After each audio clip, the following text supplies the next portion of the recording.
Hi friends, இன்றைக்கி Sunday non veg இல்லாதனால நான் இன்றைக்கி எக் பிரியாணி பண்ணுறேன். நீங்கள் நான்வெஜ் இல்லைனா என்னென்ன பண்ணுவீங்கன்றதை மறக்காமல் கமெண்ட் பண்ணுங்கள். வாங்க வீடியோக்குள்ளே போகலாம். 2 ஆனியன், 1 டொமேட்டோ, 2 சில்லிஸ் எடுத்துக்கோங்க. இந்த ஸ்பைசஸ் எல்லாமே நல்லா ஃப்ரை பண்ணி பவுட்ரு பண்ணிக்கோங்க.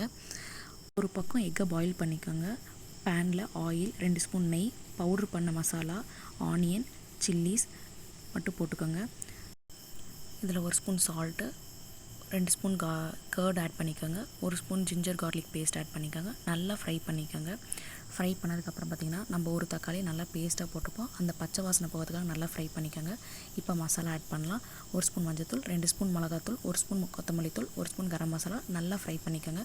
ஃப்ரை பண்ணிவிட்டு 2 டம்ளர் தண்ணி ஊற்றிக்கோங்க. 1 டம்ளர் அரிசிக்கு பாயில் பண்ண எக்கை பேனில் போட்டுட்டு அதில் 1 பிஞ்ச் மஞ்சத்தூள், மிளகாத்தூள், கொத்தமல்லி தூள் ஆட் பண்ணிக்கோங்க. இதில் நல்லா எக்கை ஃப்ரை பண்ணிவிட்டு அந்த ஃப்ரை பண்ண எக்கை நம்ம குக்கரில் வேக வச்சுருக்க அரிசி மசாலா இதில் போட்டுருங்க. அதுவும் தனித்தனியாக போடுங்க.